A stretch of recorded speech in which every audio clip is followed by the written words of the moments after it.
If we are to look at the data of the Russian Statistics Agency for 2022, we see that the total of population of Vladivostok is a bit more than 7.8 million people. At the same period, this year, we see some migration growth and uplift in 3 regions, specifically Kamchatka, Yakutia, and Chukotka. You mentioned that over the last 8 years, we've seen a considerable uplift in the amount of young people relocating to the region. But still, we could hardly call this situation stable. And in 2023, you saw a certain migrational inflow and then later again outflow. So one of the measures that could help us motivate people to stay in the Far East are those master plans that you mentioned in your speech. So how do you think, in order to make life of people here at the Far East better, what should be done? I understand it could take a long time to answer this question. Definitely. We certainly need to do more than we have done up until now, but at least we need to focus our attention on 2 major aspects. First one, we need to constantly improve the environment and conditions of living here in the region. We need to create more workplaces. And secondly, we need to make sure that living in this region is comfortable and pleasant. And most importantly, we need to make sure that every single person, every single family has a clear understanding that this intention is here to stay, that the planning horizon is long. Our intentions are serious, and by staying and working here in the region, you will create great prospects for yourself and your children. So seeing this future, seeing those prospects in the long run is crucial. First and foremost, we're interested in the influx of younger people here to the region. They are our future. We want them to set ambitious objectives, and we need to create necessary conditions for implementation of those goals. That's the major thing. And just one more question, if I may. You've already mentioned that the experience of the Far East in implementation of master plans will be scaled to other regions. How exactly will that happen? I've mentioned already that a certain novelty, if you could actually call it a novelty, is that we need to combine our spatial development and economic development. Because in the Far East and in Siberia, well, back in the Soviet times, how was the process structured? A factory would be built, an enterprise, and some very simple housing nearby. This is how small towns would emerge. There would be just one big enterprise, and around this enterprise, some kind of a small, hectic town would come up where people would live. This is the way how Baikal-Amur mainline would be built, and many other enterprises were evolving in this particular manner. Many regions were being shaped by those enterprises. Then the enterprise comes first, then some housing was built for people around it, and gradually, as the story would evolve, they would think what can be done additionally so that life of those people is actually a proper human life that is comfortable and pleasant. Well, the difference to the approach that we have for today is that both objectives have to be pursued in parallel. As soon as we start constructing a major enterprise or a factory, we need to think straight away where the people would live, what would be their careers, what we can offer to them in terms of culture, education, medical services, and those projects have to be launched straight away in parallel. I'm not even going to name them. I wanted to do that first, but I decided not to, because I'm sure not all of it is most probably completed exactly in the manner we expected to. I don't want to say something and then you would catch me by the word and say, well, this project is not actually finished. That is true. That may be the case. But the major principle is exactly as I stated, to do this work in parallel on creation of the infrastructure for people and development of industry and economy in the broadest meaning. Thank you. And now, as promised, I would like to give the floor to our distinguished guests. I apologize. I'm very sorry for interrupting. As I mentioned, there are 22 residential locations that we try to develop right now according to those principles. And generally, in the nearest years, we are going to focus on more than 200 locations all around the country. Vladimir Vladimirovich, when you were talking about the BRICS summit, what are you awaiting from the BRICS summit in Kazan? And in accordance with the results of 2023, $294 million is the trade turnover, $1 billion is the trade turnover of BRICS. how do you assess the possible future developments and de-dollarization? Is this a sign of the present?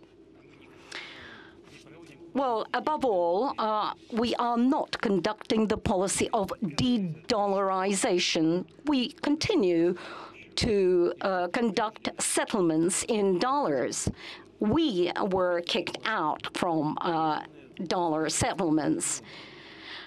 But this is not the main point. The main point is that the currency of any particular country reflects the economic power of the country.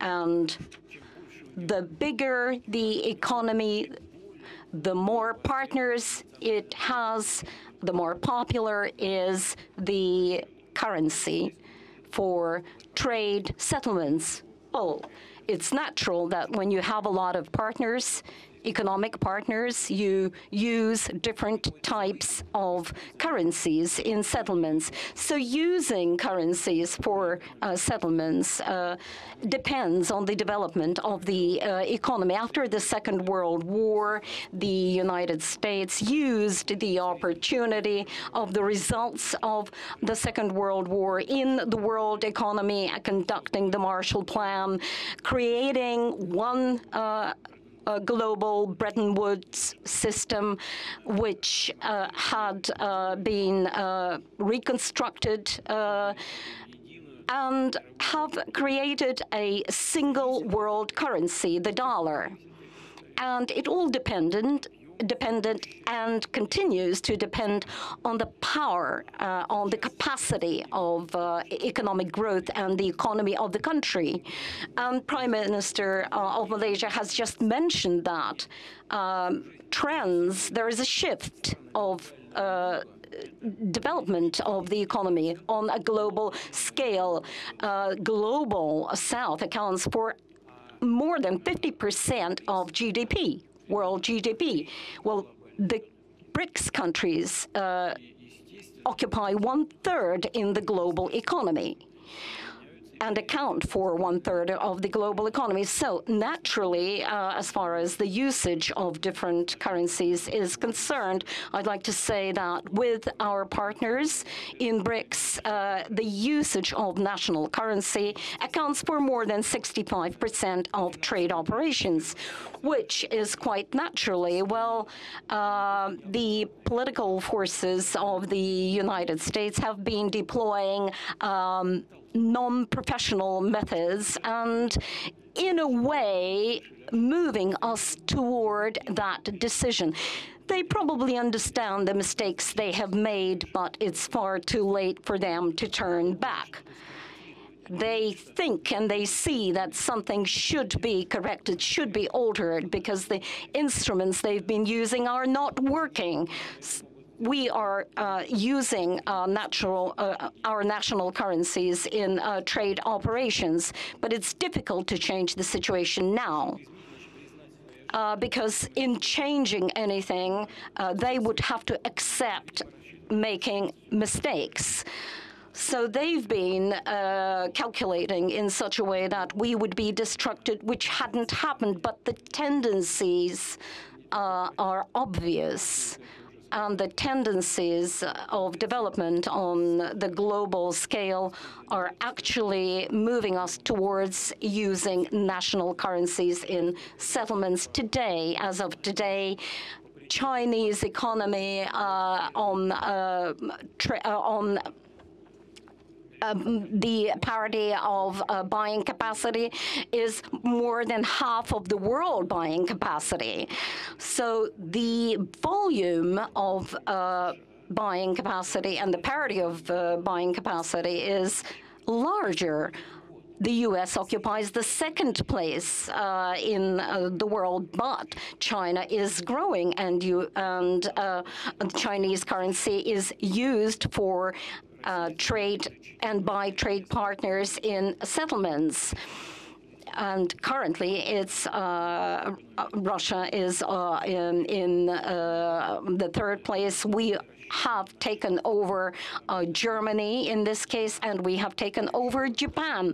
It's true that Japan and Germany have a lot of beneficial trends of development as they are operating in high-tech spheres, but the volumes in our country are higher because we have more opportunity to invest into prospective areas of development. And this is not connected only with political conjuncture. You see, the Europeans and the Americans have made such steps that are moving forward the development of national currencies. As for the development of ties between BRICS countries, they are growing, they are strengthening. In 2005, we formed BRICS.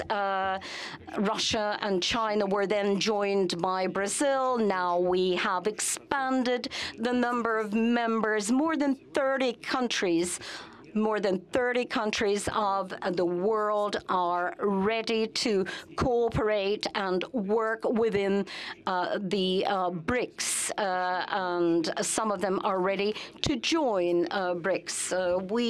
The countries boast highly developed economies with rich culture, and they will improve the development of this organization. And I would like to talk about the acute issues of the agenda, and it refers to the development of the IPAC, and the armed forces of Ukraine are striking the facilities in the border areas of Russia. How do you assess the situation at different fronts and in the border areas? What are the perils taken into consideration that the strikes are against the NPPs? When we talk about these things, we should think, first of all, about humans who are suffering from these acts of terror, and the sacred obligation of the armed forces is to thwart the enemy from these areas and to protect the citizens. And the whole of the country should do their utmost to give support to the people. And the goal of the enemy was to force us getting jittery and moving the troops from one sector of the front to another, and stop our advance at the key front areas in Donbass, first of all. And the advancement in these areas is our ultimate goal. Did they succeed? Nope, they didn't manage to succeed. Our armed forces stabilized the situation and started forcing the enemy out. And the second, which is most important, no actions to contain our advance took place. More than that, relocating their large and well-trained reserves, the enemy got weaker at the key fibers, and our troops accelerated our offensive, and we gained a lot of territory. The East grouping has acquired an area of 5/7, and the center grouping is very proactive in Donetsk area, and they seized square kilometers of territory like 4/5, 3/5 kilometers, etc. And then another thing which is important, there are heavy losses for the enemy, both in manpower and material. I won't be throwing any figures to you. The information is available in the Ministry of Defense, and the figures of the losses are confirmed by a number of these sources. And as a result, it could result in the collapse of the front line in some areas, and the combat capacity of the Ukrainian armed forces could be lost. That's what our ultimate goal is. That's the general estimate of what is happening, and of course the General Staff and the Minister of Defense report the situation to me several times a day. You have mentioned already that people are the most important thing and that they are being protected. While in the Vladivostok, you have mentioned, you have also asked about the strikes against NPPs in Kursk and Zaporozhye. These are very hazardous and dangerous acts of terror. You can just imagine what will happen if our retaliation is just the same. You have visited the base of flotilla, and you had a discussion of the sea commanding officer of 155th Brigade of the Marines, and you had the discussion with the CEO, and one of the issues discussed was providing residential quarters to the personnel. And it's a contradiction, isn't it? And not quite.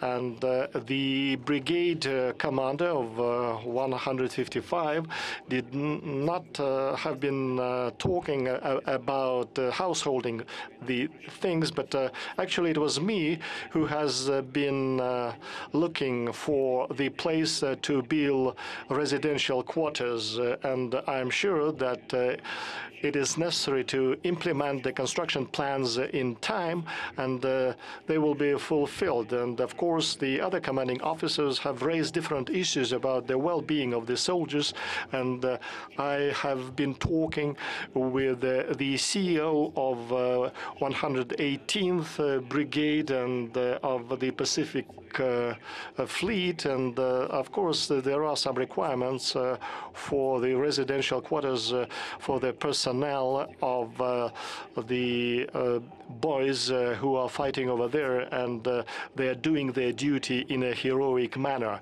And by the way, one of the tasks of the enemy when they made an incursion into the Russian territory was to stir up panic, but what did it result in?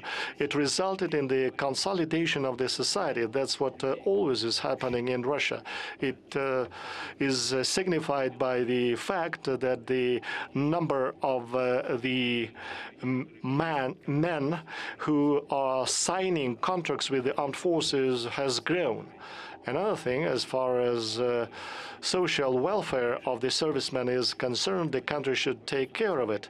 And the CEO of the 110th Brigade of the Black Sea Fleet stated that the authorities over there are prepared to allocate land, and if the land plots of the belonging owned by the Ministry of Defense are not enough. So I had a discussion. The necessary resources will be allocated.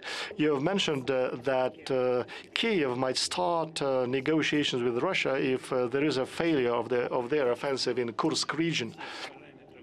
I have mentioned it already that we have already coordinated all the parameters of peaceful cooperation with the representative of Kiev. That was reached. We have come to terms about everything. More than that, the head of the delegation of the Ukraine, and who is still the head of the ruling fraction of the party in the Ukrainian parliament, has endorsed those agreements. It was necessary to iron up some subtleties, but still he has his endorsement. And then Mr. Boris Johnson of the UK came and he instructed the Ukraine to fight till the death of the very last Ukrainian. That's what's happening now, trying to achieve strategic loss of Russia, but that's not happening, and that the authorities of the Ukraine have stated that had they been implementing what was agreed on, the war could have happened a long time ago, had they not been listening to the instructions from the third parties. We have never refused to talk with them, but not on some wishful thinking ideas, but based on the documents that have been already agreed on and endorsed between the two parties. And is there any understanding of what country could be a mediator if the further negotiations occur? We respect our friends and partners who, I think, are sincerely interested in addressing all the issues and resolve all the issues associated with this conflict. First of all, it is Chinese People's Republic, Brazil, India. I'm in contact with my partners, and I have no doubt that the leaders of these countries, and we have the relations of trust and confidence with one another, will be really interested and provide a helping hand. And the whole trouble started with the coup d'etat in Ukraine in 2014. They keep telling us about the human rights and about the principles of the rules of law, but what was the coup d'etat then? It was a bloody coup d'etat, which resulted in a part of the population of the Ukraine not agreeing with what had happened. They started fighting for their right, and it resulted in the ongoing conflict. But the other parties try not to recollect, to think about it and to remember it, but we are aware about it, and we will be protecting the interests of the people who are close to us and who are Russian speakers and who are the bearers of the Russian culture that Mr. Anwar Ibrahim has been talking at length about today.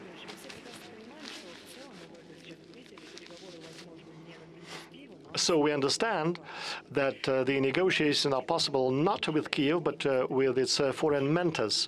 Do you think if the negotiations are over there, do you think it will be possible to believe the agreements? And because repeatedly Russia has been deceived, because it refers to the advancement of NATO to the east.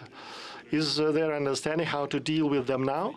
We understand who we are dealing with, and these are the parties and the people who disregard the opinion of the others and then do not stand on their word, and they violate the signed agreements, the legally binding documents, but we should look for such guarantees and assurances that could be working.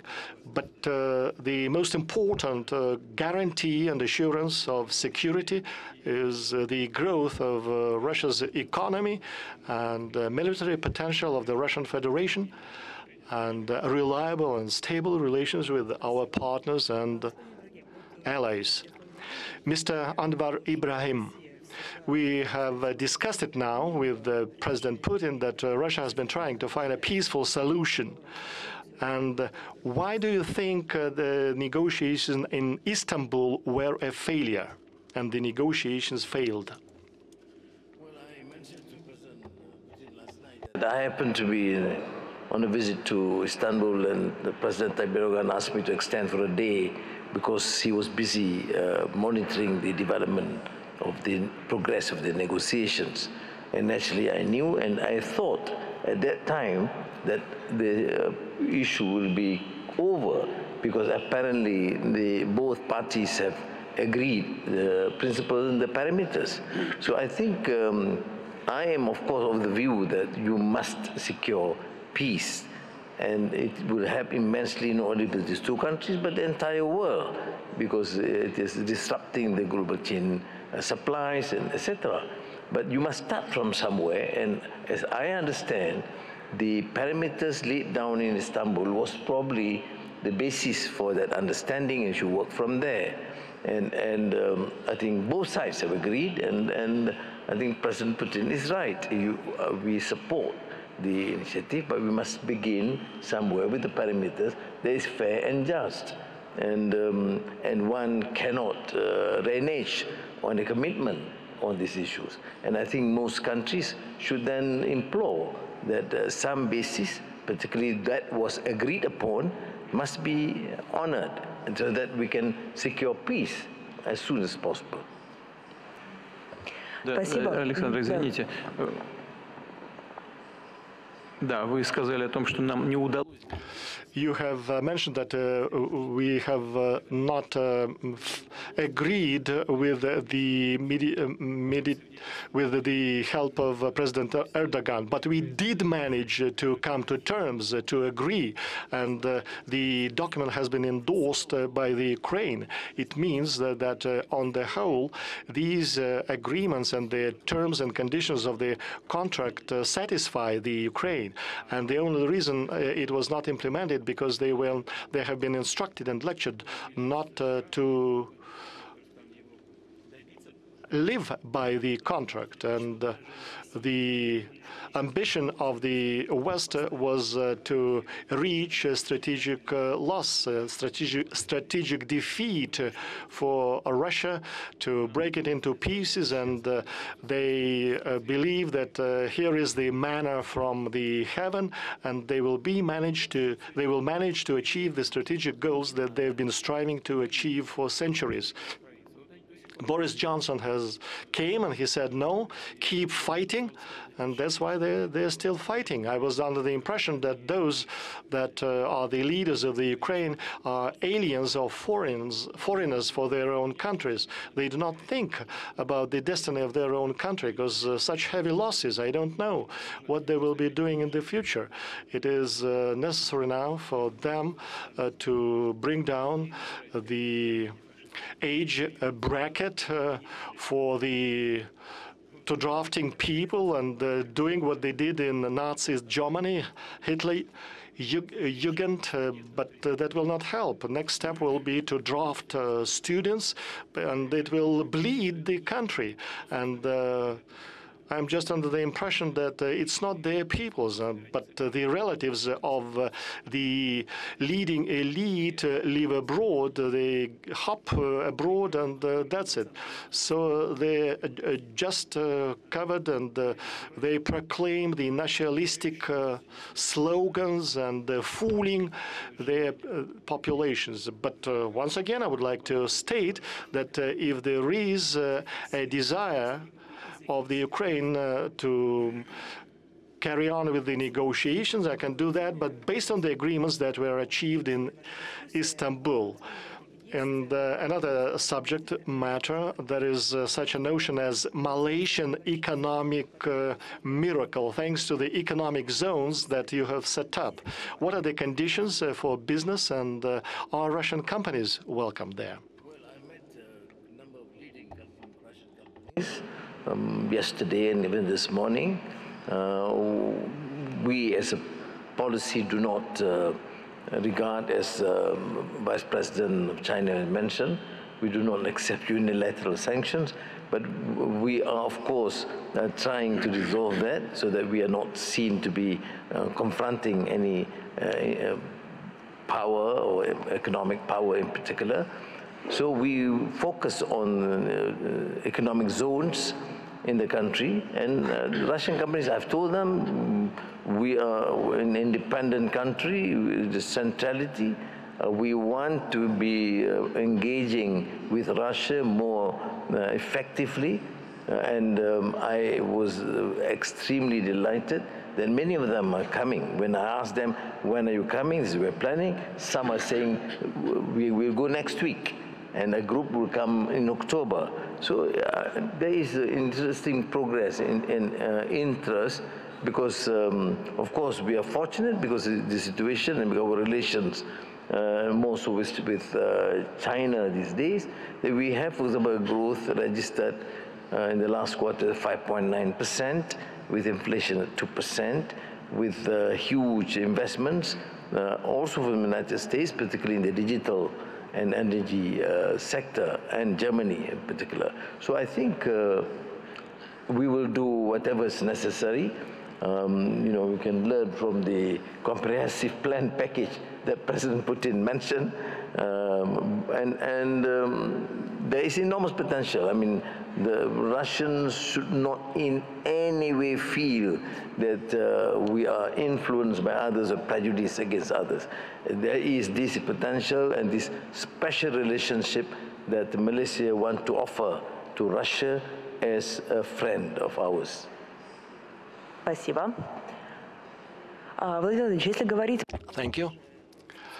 President Putin, when we talk about the special regime, it is the free port of Vladivostok and advanced development zones. How competitive do you think with the other preferential regime in the APEC countries? Are you satisfied with what is happening in the Russia Far East?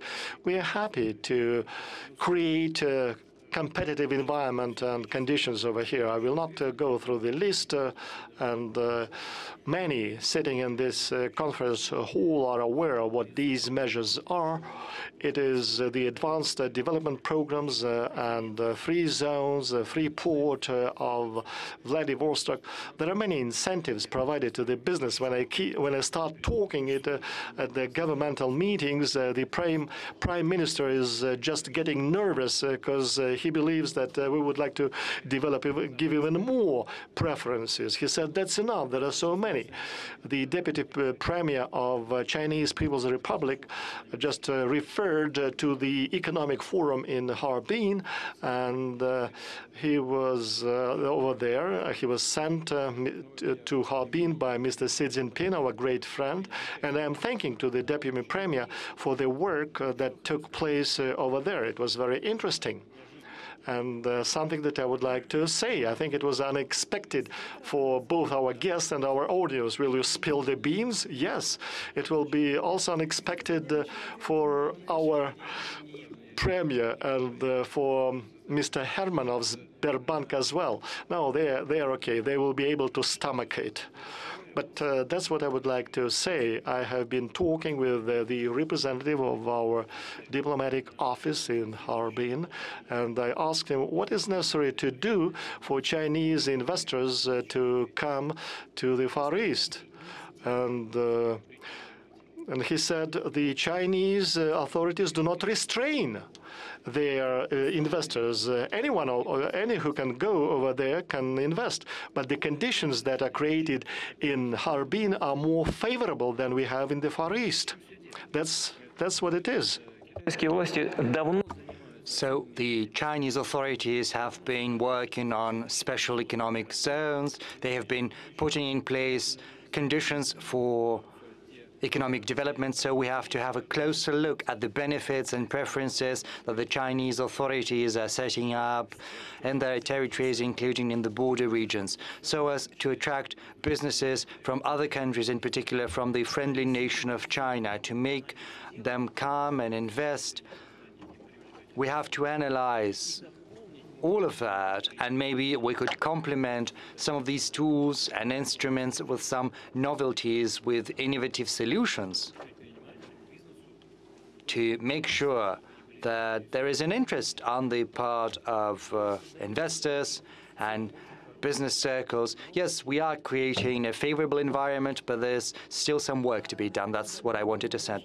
Vice President Han Zheng, I would like to ask you, what are you doing to make sure that the Chinese businesses stay in China instead of coming to Russia?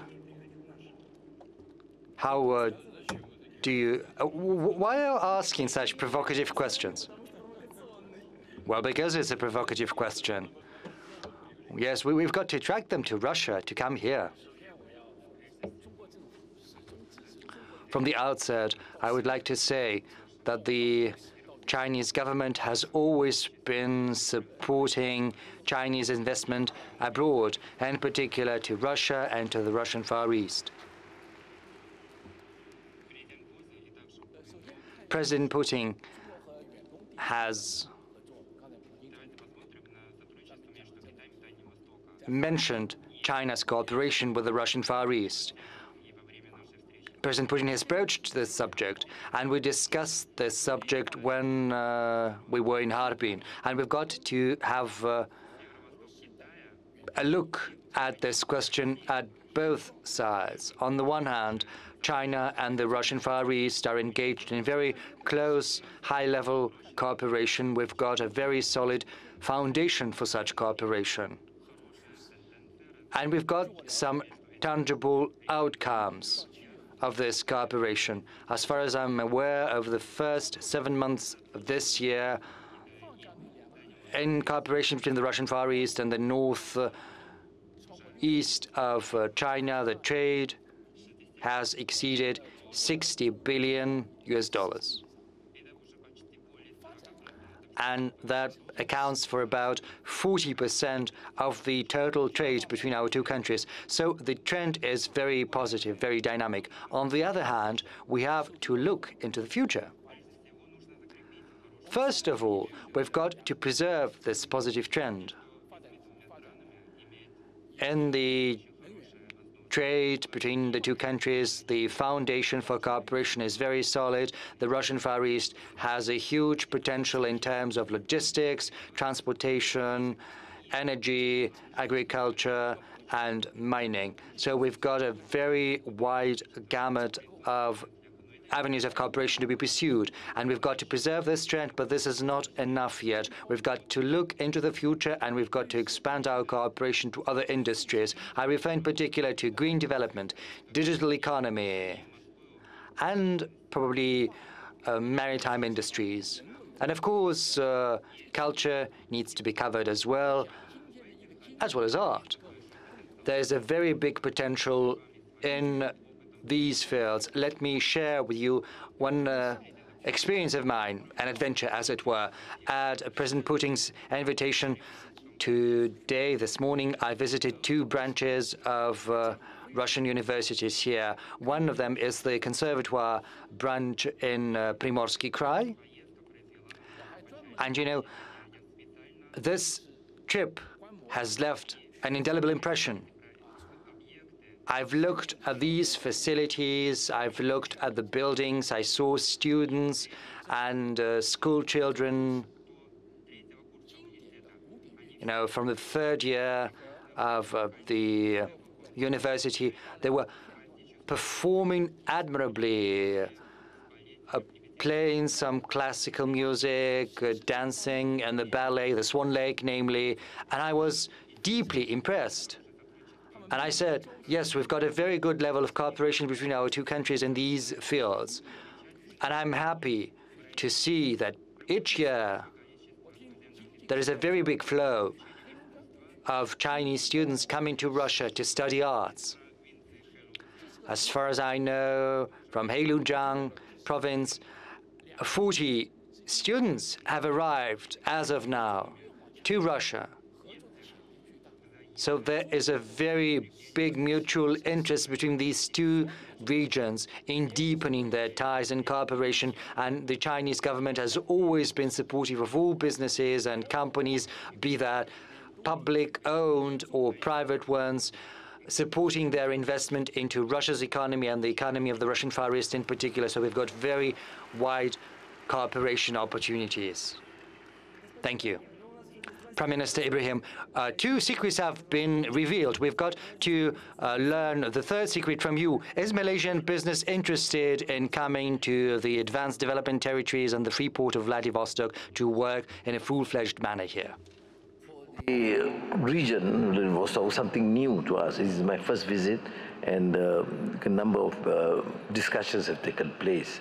But Russia as a whole, of course, has been given enough attention. There's been growing trade and investments jointly in, of course, energy sector, industrial complex, and also in digital technology. We're sending more students to Russia, and of course, this can be explored specifically. We're not as powerful as China. We're trying to be. It will take time. Thank you. Спасибо. Thank you, Mr. President. Well, it's very nice to hear some reaction. When there's a round of applause, then it means that we are moving in the right direction. If we look at the statistics from the Ministry for the Development of the Russian Far East, over the last 10 years, we have had 4 trillion, 200 billion rubles that has been invested over these years into Russia. Is it much or not so much? And what about the rate of investment? Is it going to grow or be preserved? Because, you know, Mr. Trutnev has asked you to raise the goal, the benchmark, to 12 trillion by 2030. I think it's a big sum, but not enough yet, not sufficient. Mr. Trutnev has made his traditional report on what has been achieved. Over the previous year, we, as is tradition, have also participated in the launch of new companies, new facilities, and there is a view according to which this investment can be boosted to at least 12 trillion rubles. So by another 1.5 trillion, and I think this is a realistic goal. Thank you. Mr. President, let's get back to the recent developments. At the end of August, Pavel Durov, CEO of Telegram, was detained in Paris. He was later left under judicial surveillance, and he had to post bail. So why did Moscow not do what Paris has done? And, you know, there's been a lot of talk that you had a meeting in Baku. Is that true or not? I met Mr. Durov once in Moscow. That was a long time ago, many years ago.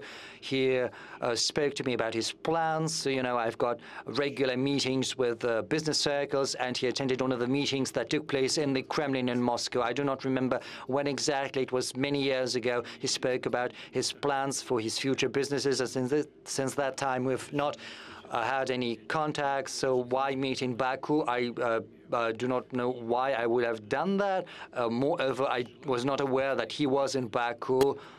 Well, if there is an interest, you know, there are many business people here. I often attend and organize meetings with businesses. We meet as part of association of entrepreneurs, or I meet with businesses individually, especially if businesses need some guarantees or assurances from the government. Both myself and the chairman of the government and the federal ministers are always willing to do that. This is what I've always had in mind. We do not try to erect any war between ourselves and the business. So if he wanted to meet us, then he could have done it. But I didn't know that, and I thought he lived in Moscow. No, he doesn't live in Moscow. He lives in Dubai. Well, people of the world, billionaires, they can afford to live wherever they please. We do not have any grievances with him. But I know that there are many grievances on the part of many countries, given the fact that this platform is, to a certain extent, used by different people, different organizations that, whose activities could prove to be deleterious, either to the economy or to the security of any particular country. And I think the government of Russia could have some questions to address to him, but, you know, this is the problem with any platform of this type. If they're treating Durov like that, maybe they should detain others as well, put them on under house arrest. So the actions of the authorities, this is something I do not understand, because I mean the authorities of France, because they are very selective. Okay, thank you. Prime Minister Ibrahim, last year your country registered a record number of Russian tourists, 110,000 people. It's a growth of 37% year on year, and this is not the limit yet. To boost these numbers, do you have plans for direct flights? We should not preclude Aeroflot going to Malaysia. Firstly, we have been seen and more attractive to Russian tourists. You know, there's a huge increase in a year, and I think the issue of flight is one consideration. We say to have agreed in principle. We are working on it as fast as possible, and then of course to introduce Malaysia to Russian public, and I think they would, once they get to know The country is peaceful, is economically vibrant, and a very beautiful country. I mean, I don't want to compete with Russia or China, but at least what we have in Malaysia, you don't have in Russia. But what you have in Russia, we don't have in Malaysia. So it is important for both countries to increase the passage of tourists, because they will see things that they have not seen in their countries. And I really hope that there is that potential for Russians to come, and we do encourage. I mean, Malaysia is a friendly nation, no prejudice. We are not dictated by any power, and we want to have that sort of special relations with Russia as we have with many countries. I think once you go there, you will find out that Malaysia is truly Asia. Господин Ибрагим, ну что посмотреть в России? Я думаю. Prime Minister Ibrahim, and what about Russia? The Russian tourists coming to Malaysia, what should they see in Malaysia? What is the essence of Asia? The multiracial society, we have a strong ethnic, indigenous, and also Malay population. We have a large number of Chinese ethnic minorities and Indians and indigenous tribes. We have a range of what is called virgin jungles. You have beautiful beaches and it's equatorial climate.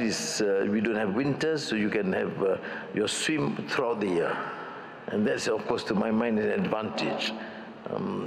I always have difficulty when travel because you always ask the question, is it going to be winter, is it going to be summer, is it hot, it is winter, so you have to change dress. In Malaysia, you can come comfortably as long as you wear something and you are fine. В зале стало, кстати, больше улыбающихся лиц на этой фразе, что всегда в молодости. Well, everyone is smiling when you said that it's warm and nice in Malaysia. Well, I've been to Malaysia and I can confirm everything Prime Minister has just said.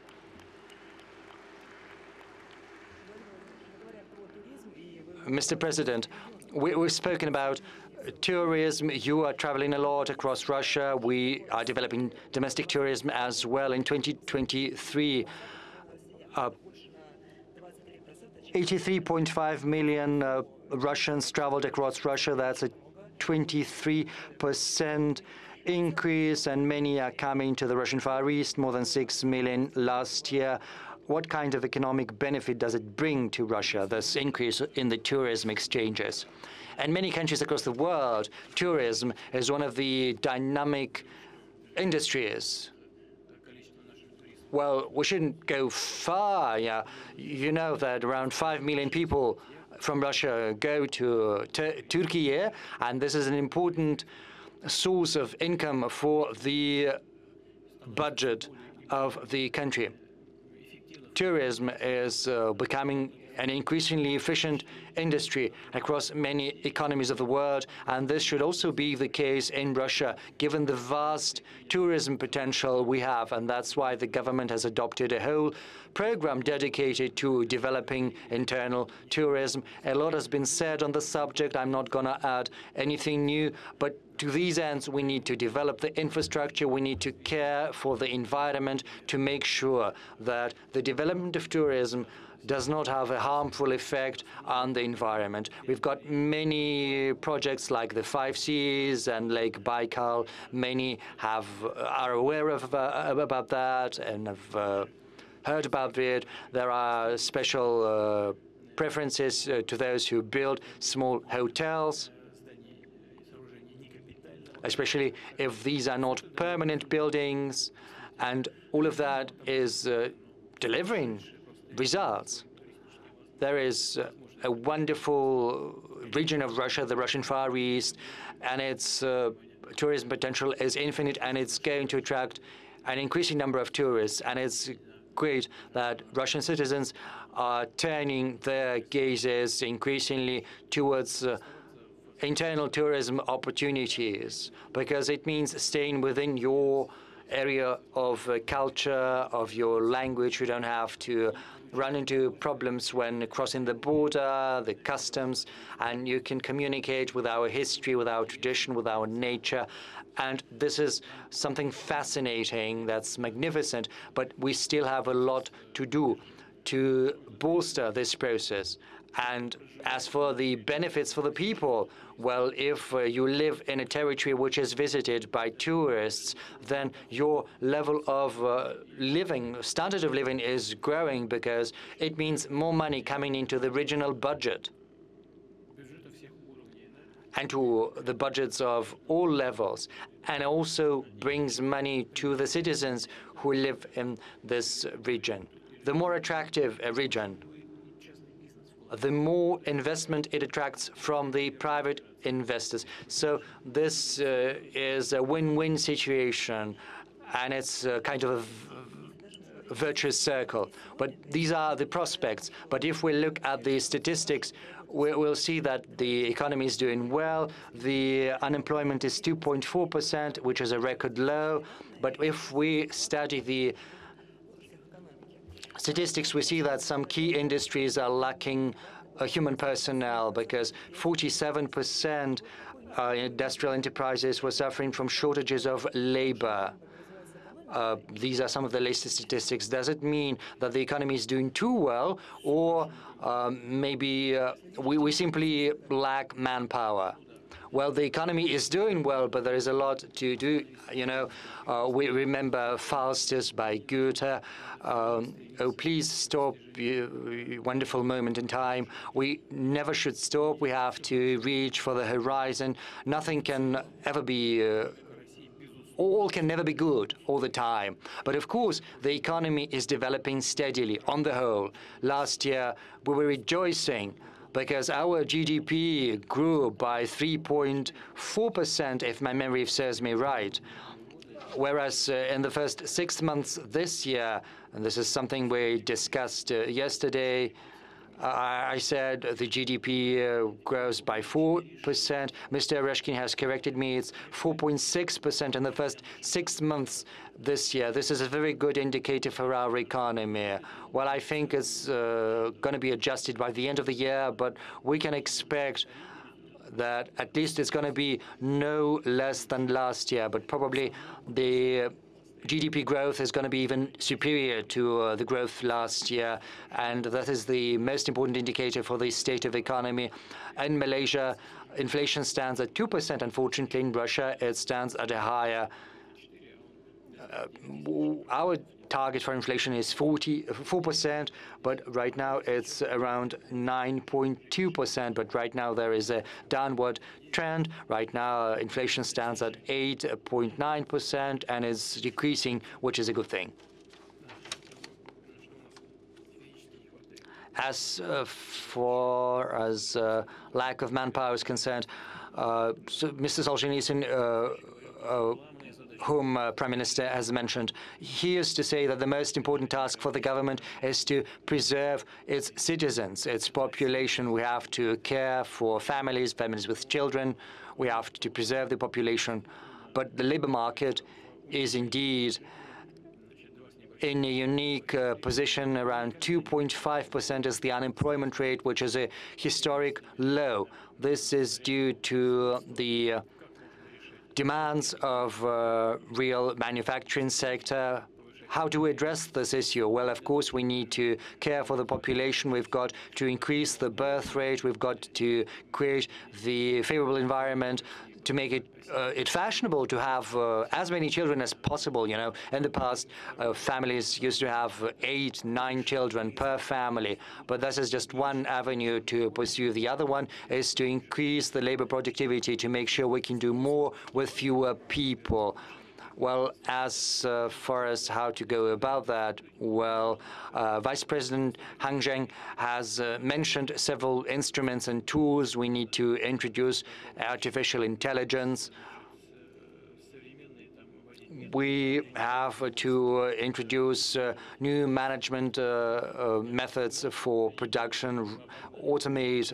You know, I remembered Japan, which we overtook, becoming the 4th economy of the world in terms of purchasing parity. But I think there are 10 times more robots working there than in Russia. There's much for us to do. We should also dedicate us to genetics, biology, agriculture. We have a lot to do in all these fields. And personnel as well.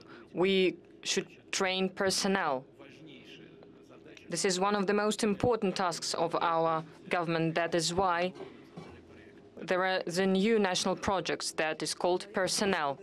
Well, let's continue with economic issues. Mr. President, we met a week ago at another session of Central Bank. The rate is going to be 18%, and it is already said that this time 18% will be preserved. As for the loans, and the growth is the same, and the growth is 2.2%. This is according to the central bank data. How can you explain the situation? How can you explain that the rate is very high and the rate loans are different? Well, this depends on two moments. First of all, that the loans, the consumer loans, this at a very high level because people do not really feel the key rate. And as for loans for organizations, there are certain planes that have already been designed, and despite the increase of the key rate, they keep getting loans. And the second thing is that we have already made a decision according to which we support separate sectors of our economy. There are state instruments related to subsidizing some kind of rates for certain sectors and projects. This is the explanation. The governor of the central bank, Ms. Nabiullina, said that the scale of overheating of the economy was the greatest in the last 16 years. Are there any risks for stability, and how are we going to freeze the situation, to cool the situation? Well, we're going to increase the key rate, cancel subsidized loan, mortgage. There are also preferences for IT mortgages in the Russian Far East, in the Arctic, family mortgages. These are the ways that we're going to follow to cool the situation. There is another factor. Stable work of the government, of the finance ministry, in order to balance the budget. I speak about investment. We've already spoken about the figures in the Russian Far East, but in 2023, according the statistic was the growth of investment was 9.8 growth. After the growth in 2022, that trend continues. This trend will continue in investment, and what can also be increased. The preservation of the same pace of investment will be difficult, knowing the circumstances that we have been speaking, but we need to strive to do it.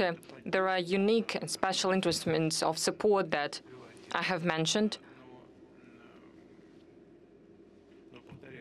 But I'll repeat, preserving the same pace of investment will be difficult. The government has to think where and in which fields the business will be supported, so that there would not be any risks for collapse in the economy. Another topic that does not concern the economy of the Russian Far East, I would like to ask you about the elections in the U.S. Maybe you have a favorite candidate there. And in November, when we know the results of this race, are you going to call the new president to congratulate? the new president? Well, it's been long since I've called any leaders of Europe or the US, but we're not against any type of contacts. We're not limiting them. Yes, sometimes we exchange some kind of information using different channels. First of all, through the foreign ministry. It's not for us to determine. These are elections of the US people. I said that if we can name a favorite candidate, it used to be Joe Biden, but now he is not participating in the election campaign, and he recommended all his allies to support Ms. Harris. So that is what we are going to do. So it was, well, he said that we should, that is why we should also do that. Well, her laugh, she's laughing, her laugh is so fascinating. It means that everything is good, and if everything is good,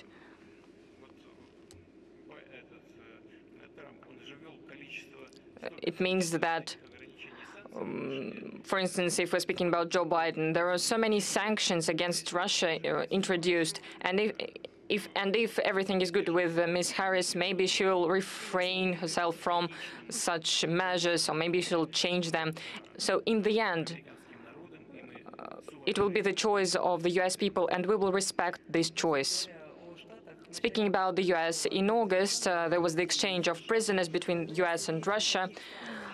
What countries were the mediators contributed to that? So it means that we can have dialogue with the West. And one more addition, in an interview to TASS, our ambassador in the US, Mr. Antonov, said that there are 60 Russians in US prisons. Well, we care about all the Russians that need our help and that they are abroad, and we will continue to do that. As for the exchanges that we already had, many countries participated in this work, in this mission. As for the journalists the US journalist that worked as journalist, but in fact he was gathering intelligence data. Saudi prince participated in this work to exchange prisoners, and thanks to that, we managed to return our citizens to our country. As well, the president of Turkey, Mr. Erdogan, provided a platform to do that, as well as other countries also participated in this work. Some other countries showed goodwill, and in the end,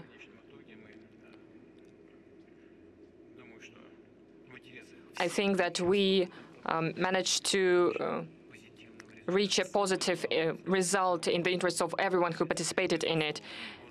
And first of all, our citizens returned to their fatherland.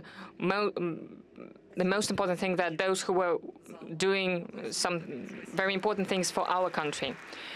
And I ask everyone here to have a round of applause. Let's return to the topic of our session, Mr. Prime Minister. You already had a meeting with Mr. President. There are prospects, and we need to develop our cooperation. We have agreement about free trade between EAEU with Iran, Iraq, and Serbia. And the same agreement will be signed with Mongolia. There are also negotiations with Indonesia and some other countries. Are there any such ideas in Malaysia? We believe in free trade, and there's no restrictions. And I've assured President Putin last night that whatever avenues are being introduced will continue. I mean, we still have good relations with Iran and most of these countries. And if the parameters are right, encouraging free trade, we will pursue. There's no issue at all to my mind. Even now, without the special arrangement, you can see this new wave of interest from both sides, in Malaysia and Russia. Now, with the agreement, it would, of course, further facilitate and assist the business community In fact, we're inviting delegations representing banks, aerospace and industry, and some others to come. And we will. What is important is that my assurance that you will see a faster change, a more positive change in terms of the trade and also exchanges between Malaysia and Russia, and we are determined to record that as soon as possible. Спасибо. Thank you. Mr. President, you spoke about the way to solve the problem of the deficit of energy in the Far East that is going to be forecasted. What can you say about electricity generation? Well, it depends on the region.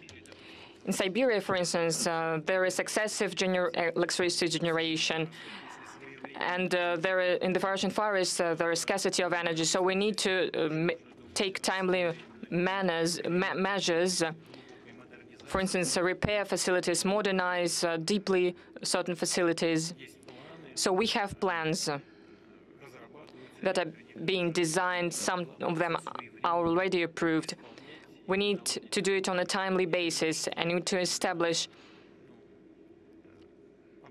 an economically based plan in this sphere. Concerning energy, there is another question about foreign markets. At the end of the year, the agreement about transit of Russian energy through Ukraine ends, and Ukraine said that it's not going to prolong the contract. What the energy prospects of Europe? Do we need to hear the voices of those who are going to suffer from it?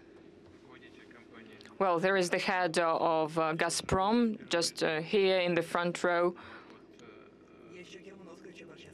And also I'm going to speak to German Oskovich. They're all here. This is good. They all show interest in the development of their business in the Russian Far East. As for Ukraine, we're not against transferring our energy through Ukraine because we intend, and Gazprom company intend, to fulfill all our obligations to our clients. We have long-term contracts with them.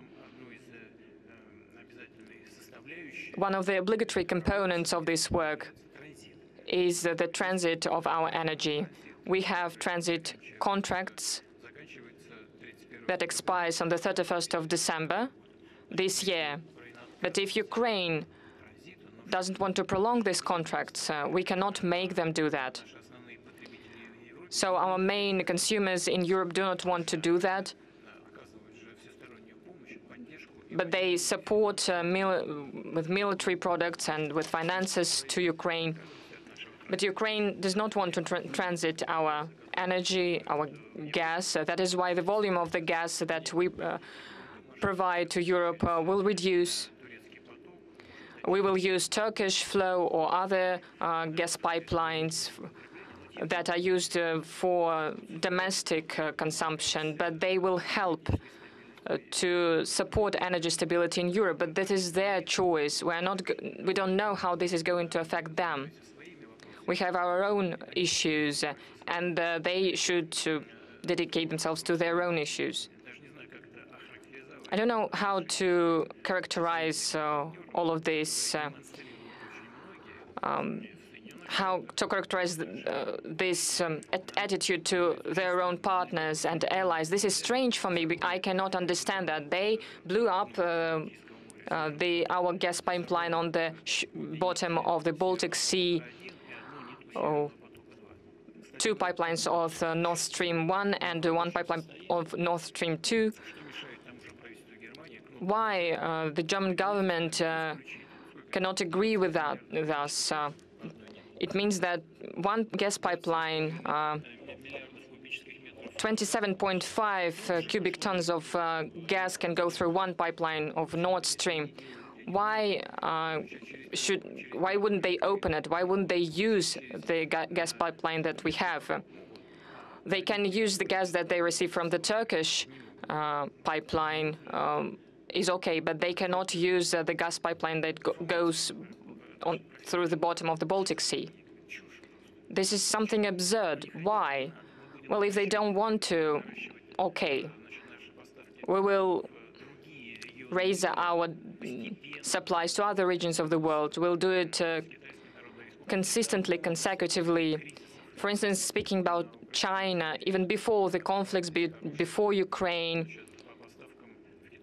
there were very good supplies to China, and next year we're going to reach 38 cubic meters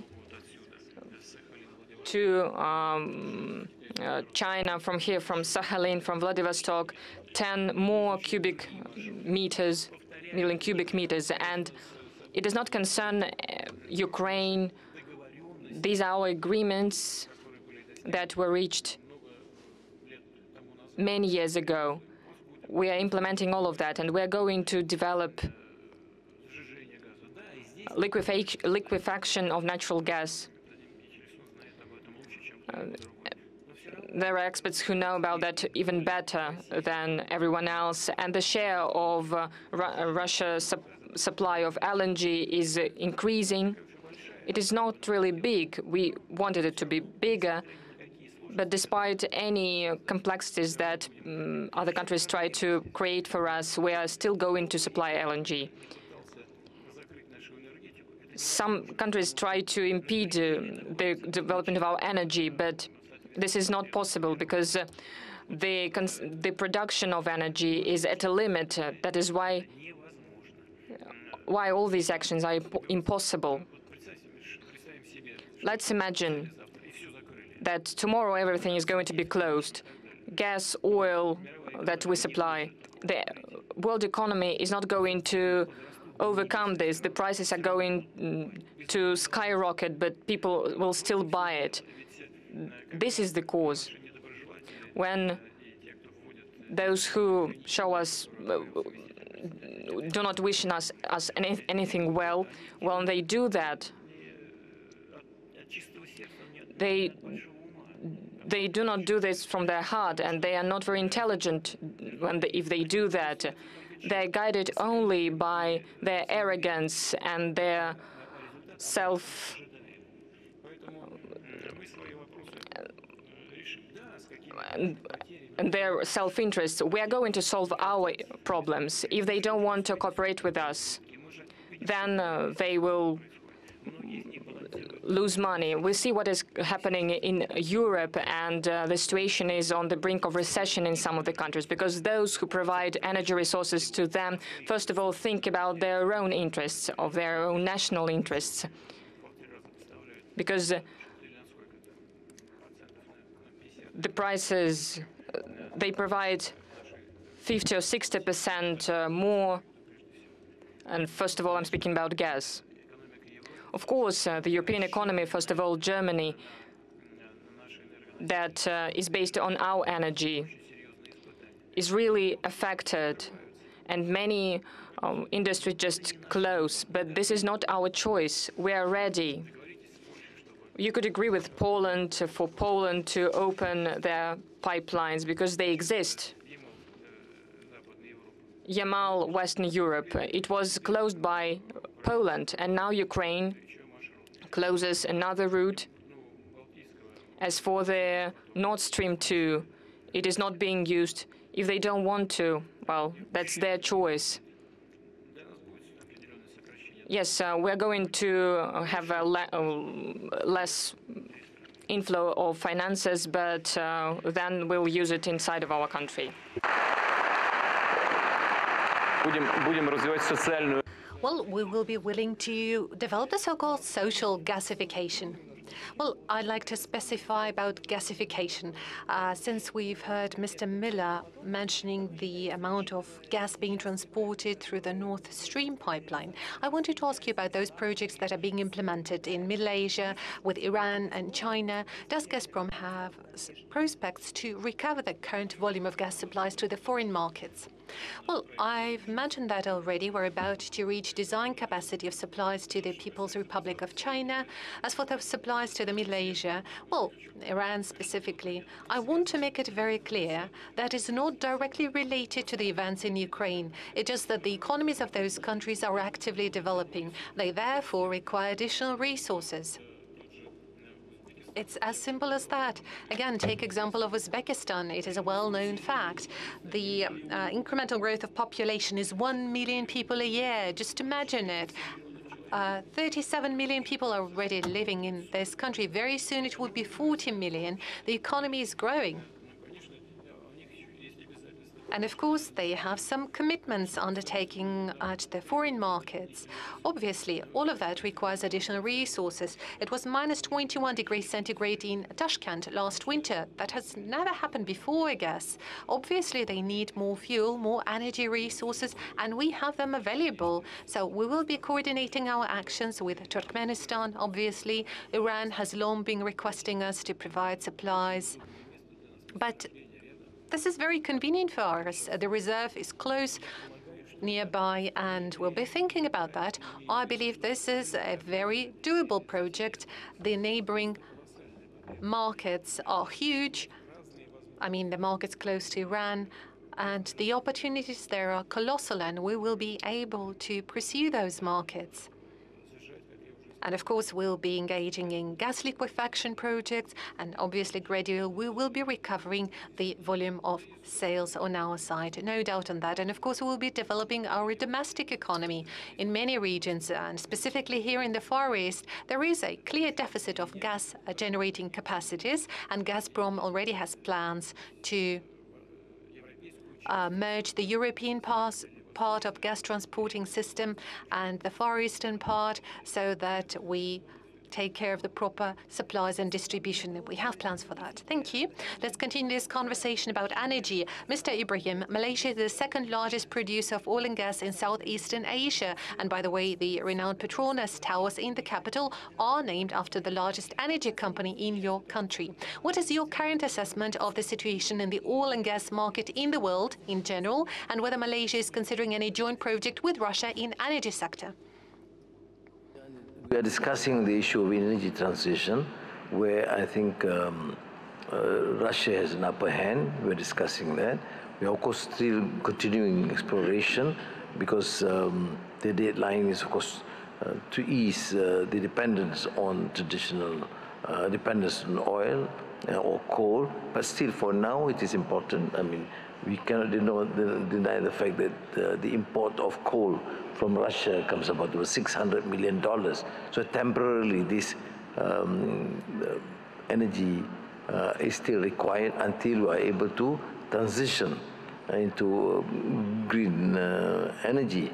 But for now, the focus is there. We still remain to be an important player, and we will therefore have some sort of a synergy, working relations, to ensure that the transition into hydrogen, green technology would be of immense benefit in our attempt to progress as a country that's not totally dependent on fuel. Спасибо. Thank you. President Putin, you mentioned it in your speech that right now we are actively developing various solutions for transportation of energy resources. You were saying that by 2030 you plan to increase this indicator of 150 million tons of goods to be transported through the Northern Sea route.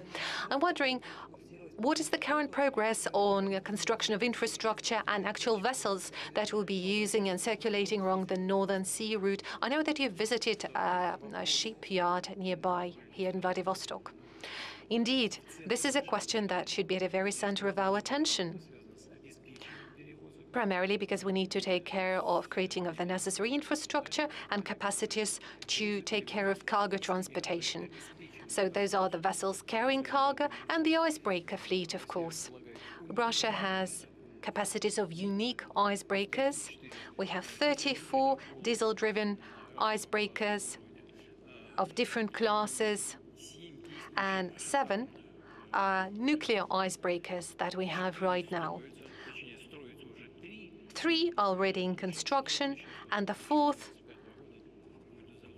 is to be commissioned in 2025. 7 plus 4 makes it to 11, and one more very big icebreaker of unprecedented capacities. As far as I remember, that will be 136,000 horsepowers. Well, if I'm to measure an icebreaker in horsepowers, this is the leader of our fleet, and it is already being constructed here in Vladivostok at the Zvezda shipping yard. And that would provide for year-round operations, especially so that this particular new icebreaker is not just powerful, but also very broad and big in size, and could provide for the whole caravans of vessels to go through the Northern Sea route. We obviously need to build the vessels to carry cargoes, but we'll be also extending the opportunities of the shipbuilding capacities of ours, also in the European part of the country. We've been discussing it just yesterday with Mr. Kostin, the head of VTB Bank, and also the talents that he delegated to the merged shipbuilding corporation. And you're right in saying, indeed, just yesterday, I visited the place that will be used for the construction of the future shipping yard. I'm sure we will get it done. It wasn't easy, but we managed to create the Zvezda shipbuilding yard here. It is important. We need to continue that kind of infrastructure developments, construction of seaports, proper maintenance, of course, safety and security of operations of sea vessels, protection of the environment. We have to approach those issues systemically and comprehensively, and I'm convinced our plans will be implemented, especially taking into account the current change happening to the climate. The opportunities of the Northern Sea route are becoming more abundant, and I'm convinced that it will be working the whole year round. This is extremely important for the Russian economy and global economy alike, for our friendly economies, specifically for the economy of the People's Republic of China, who is demonstrating lively interest towards joint work in this area. So we would like to invite all of our partners to join us. Now, we talked about construction. Let's talk about construction of apartments, residential construction here in the Far East. We know that a subsidized mortgage is still available here, despite the fact that it is no longer available in the rest of the country. And I'd like to quote Herman Greff here. The exit of and the completion of the subsidized mortgage is overdue. What do you think? Have we resolved the problem of availability of housing now since we closed the program? Well, we've just heard Mr. Ibrahim quoting Tolstoy and Chekhov. Why are you quoting Herman Greff? Well, is he another great novelist in Russia apparently now? Well, whatever. If we are to talk about construction and residential construction, I do believe we have achieved some outstanding results in construction. We've never seen the construction volume of residential housing. The one we have last year is about 110 million. This is an impressive number, although the target was 120, but 110 is already a very good number.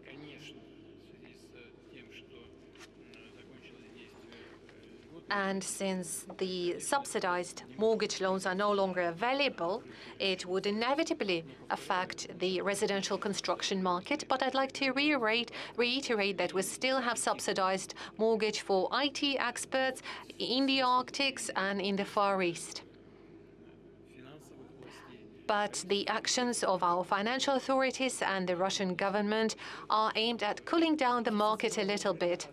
Yeah. And I would like to quote Madam Nabiullina in this regard. Yeah, that's true.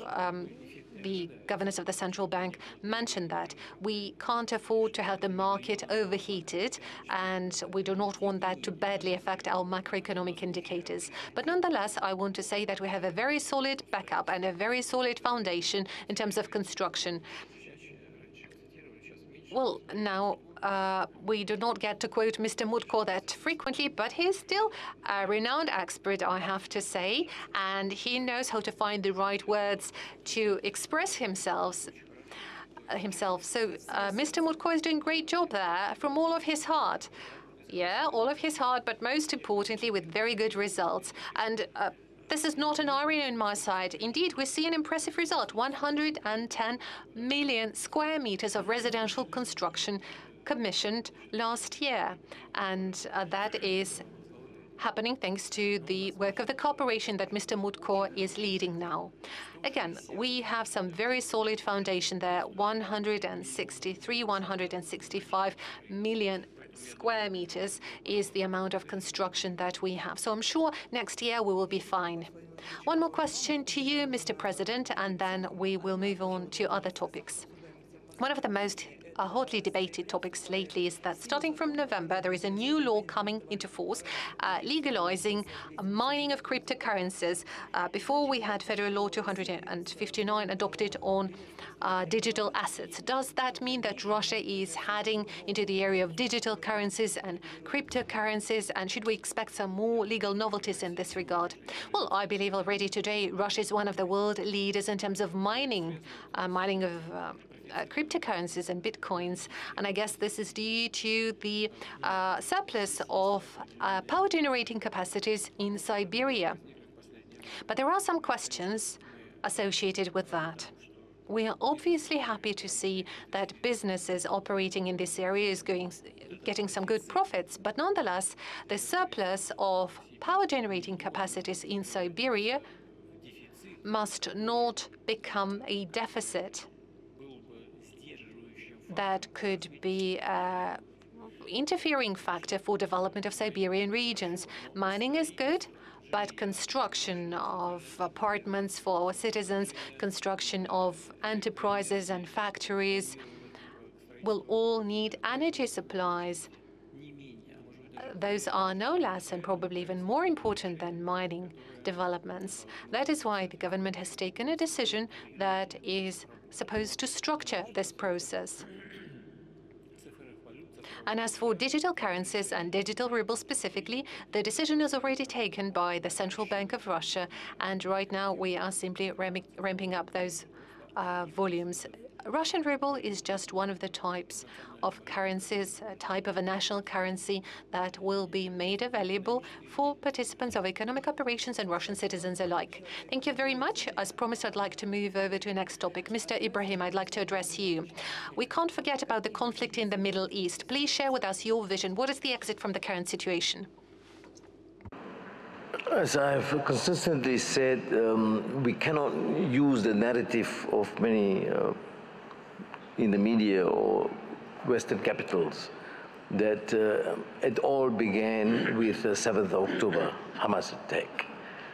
It all began with colonization. It all began with the Nakba in 1948. It all began because of the reluctance to accept the resolutions of the United Nations consistently, and of continued harassment of settlers in the West Bank. So I think we need to put the narrative right. Do we want a solution? Yes. And I commend, of course, the Russian position, the Chinese position. Foreign Minister Wang Yi have taken initiative, and many countries. And I think the majority of countries have taken a position, including recognition of the state of Palestine. But why is it not happening? Because of the intransigence of Israel, and unfortunately with the total support of the United States. In fact, giving him a standing ovation when atrocities are being committed. That's why I ask my colleagues, even in the West, where's the humanity? Why do you talk about justice? Why do you go and preach to us about human rights and democracy? Why is there contradiction when it comes to treatment of issues happening in the world? And again,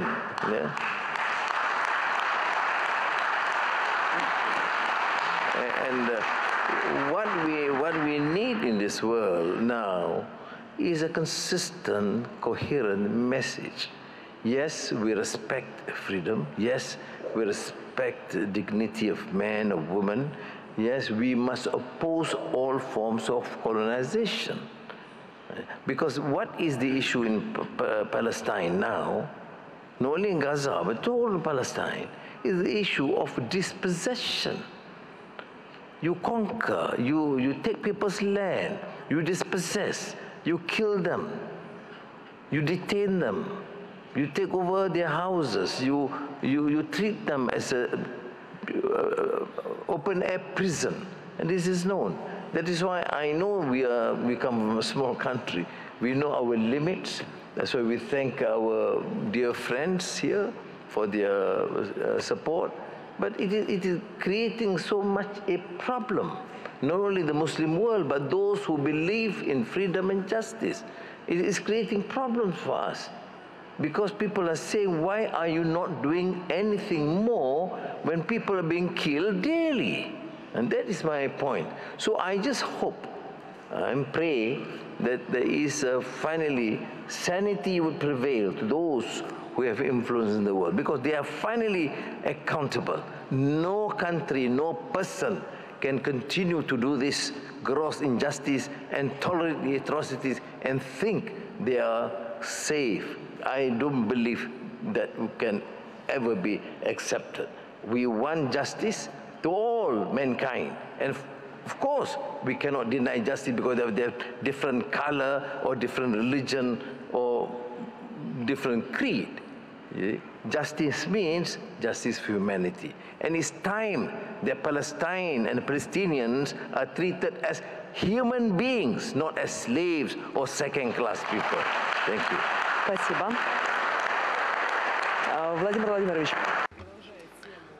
President Putin, as a follow-up to the issue of the conflict in the Middle East, Moscow has repeatedly conveyed its position to both parties. Do they hear us, both sides of the Palestinian conflict, the Israeli-Palestinian conflict, I mean?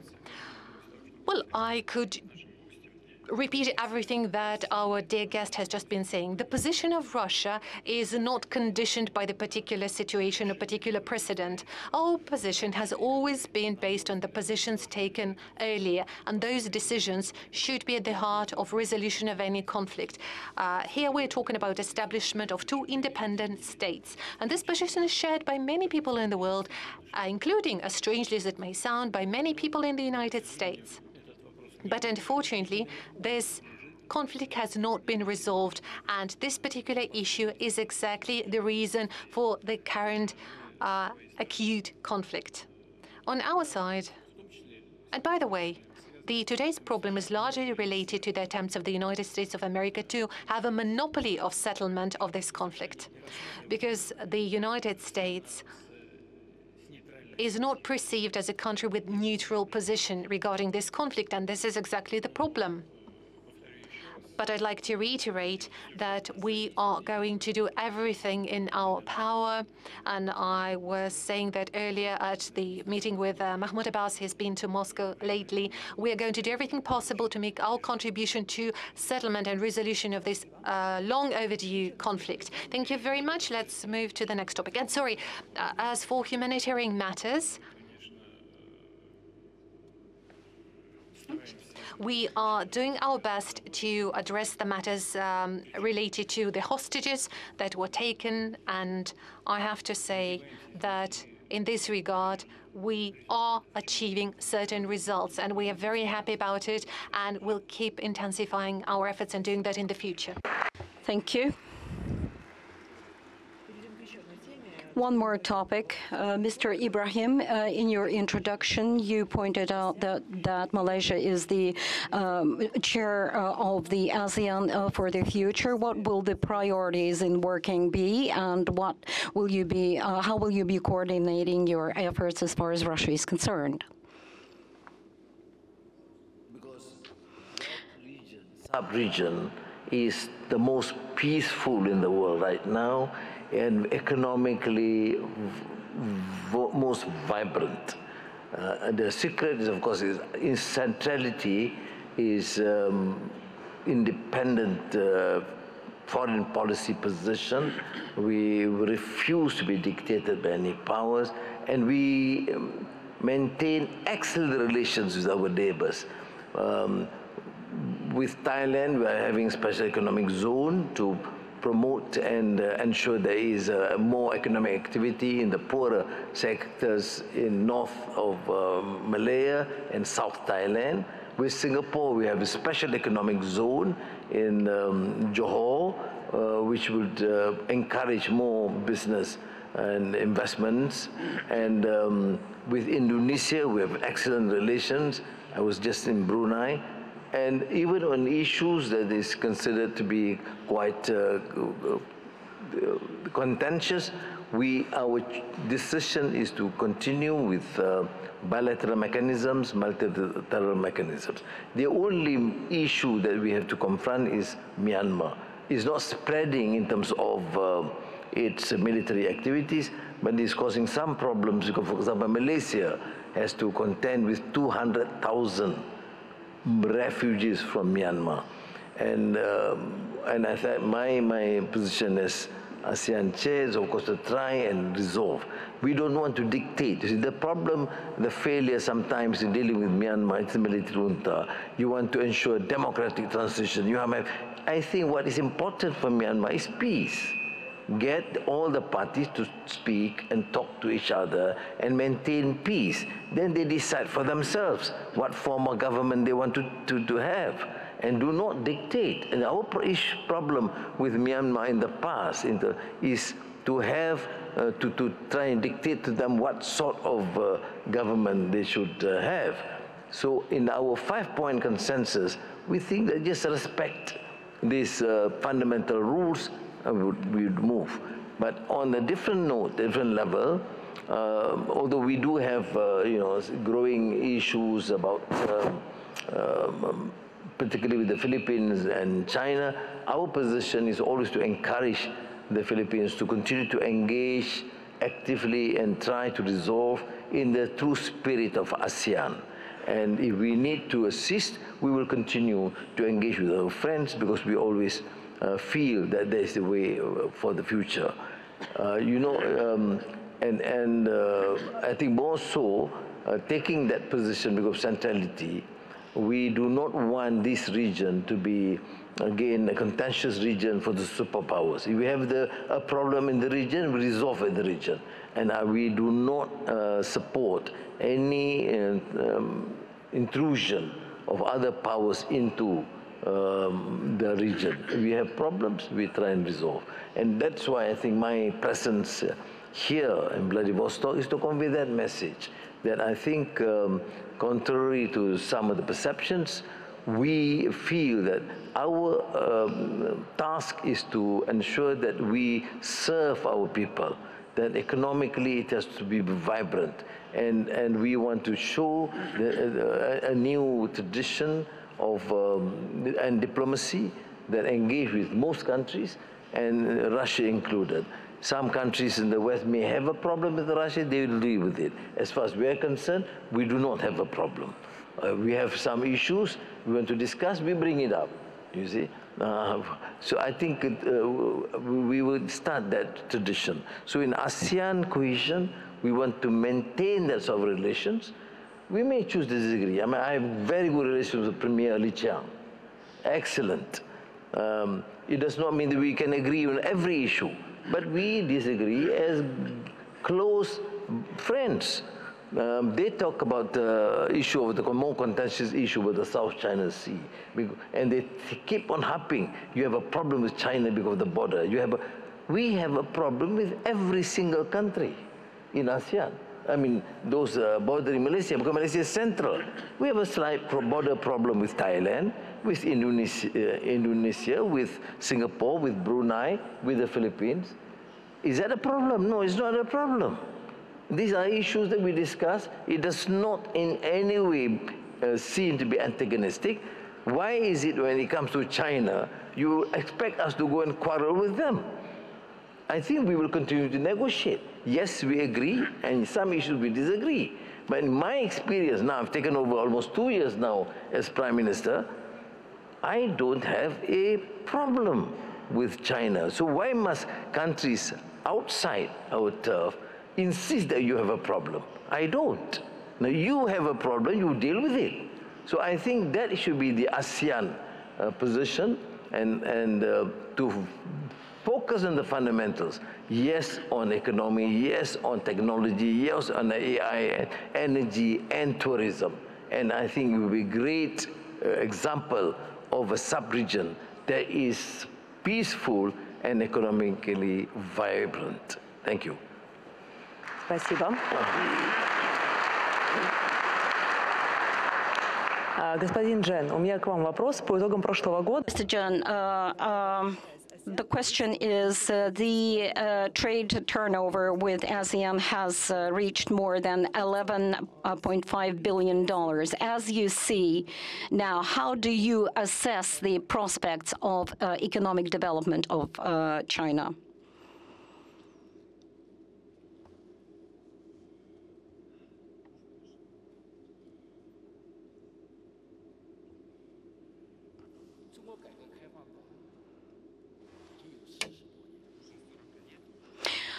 For 40 years, we have been conducting a policy of openness. When China has acceded to WTO, it has continued along the lines of the development of cooperation with countries in the sphere of trade. Within quite a number of years, the Chinese economy has been developing quite vibrantly. And despite the fact that we are the second economy in the world, the per capita income is slightly more than $12,000 per year. But the contribution of China to the world economy is more than 300%. China has become a trade partner for more than 140 countries in the world. President Putin and Prime Minister Anwar have put a very valuable proposal on the table, which should be taken into account, and that concerns abolishing poverty in China. This will be a contribution to the development of the world economy, as it is, because the population is more than approximately 18% of global population. So cooperation and exchange and partnerships with other countries in the world are also always conducted on the basis of mutually beneficial ties. President Putin has pointed out that we need to stick to mutually beneficial cooperation, which is quite right. And as you all know, not so long ago, we conducted a third plenary session of the Chinese Communist Party, and a decision was taken to continue reforms of the Chinese economy. And China will continue along the path of reforms and will continue to expand its relations with other countries. China always regulates its relations with other countries. And I think that the development of China is a huge contribution into the development of global economy. Thank you. We are nearing the end of the plenary session. Vladimir Vladimirovich, we've been talking for approximately 3 hours about the way the Far East will look in the future. What is the most important factor for its development? Growth of the population growth. We have to create conditions, which we've been talking about today, in order to increase the birth rates and in order to attract young people to live and work in this region with such prospective future. And the last question I would like to address to all the participants of the discussion: what are the main challenges that our countries are facing today, and what are the potential response that countries may have? Shall we begin with Mr. Ibrahim, please? The most senior in office is President Putin, out of respect. Vladimir Vladimirovич. Спасибо. Well, thank you. Well, the question is about the future, right? As to Russia, we have to provide for the development of the economy on the domestic technological foundation and basis with highly qualified and motivated, potentially motivated workers in the country. As to the development of the global south, we have to provide the world or global leadership in the economy, in the development of the economy, especially as far as the rates of growth are concerned. So the rate of growth in our country, this is what we are aiming at, and this is what we are going to achieve. The same question goes to you. Of course, the economy. But how we view the economy is not unbridled capitalism of the past. It has to be a more humanistic approach towards development,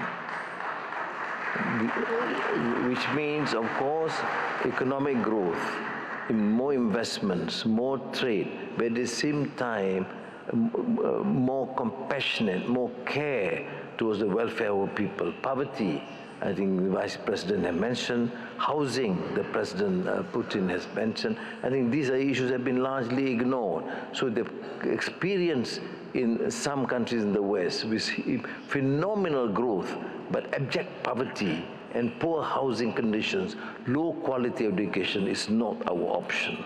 So which means having a growth that is sustainable means protecting the environment, having good housing, quality education, and also anticipating fast enough the pace of change in a post-normal times, that is a new direction in terms of training of our young in digitalization, in AI, with values which is in deficit in the world today.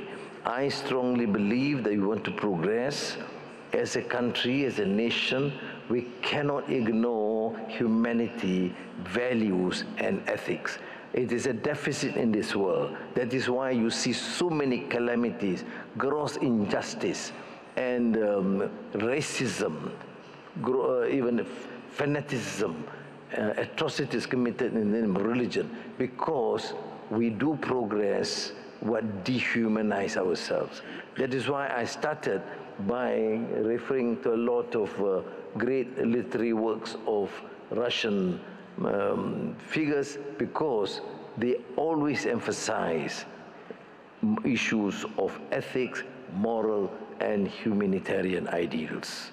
Now, with that, I think we should learn from one another, and we should not learn the excesses of the past, particularly when it comes to gross injustice and continuing to grow but marginalize the society. Thank you. Спасибо. Господин Джен, вам тот же самый вопрос, какие главные вызовы? Mr. Jin, what are the challenges that our countries are facing nowadays? I'd like to say that the president of the country, Xi Jinping, pointed out that the society of common future for humanity is one of the most important challenges for the countries of the world, for the global population. We're all on different stages of development and have different issues of contention, but we need to build a society for common future. Thank you.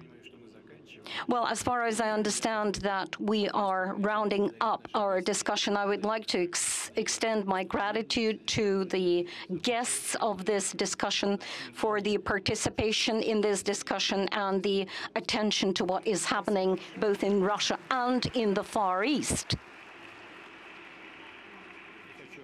And I would like to address the auditorium. There are people here who work in the sphere of the economy or representatives of state enterprises. I'd like to say that I'm quite sure that entrepreneurship is above all creation of wealth and prosperity. And if we address it that way, we will be able to achieve all the tasks that we are setting before us. I'd like to thank you for participating in these activities and events, and I hope that we realize our plans in the future. Thank you. And on my side, I would like to quote you this time. So the priority for the 21st century is the Far East. Yes, I'd like to thank our moderator. Thank you for the wonderful job you did. Thank you.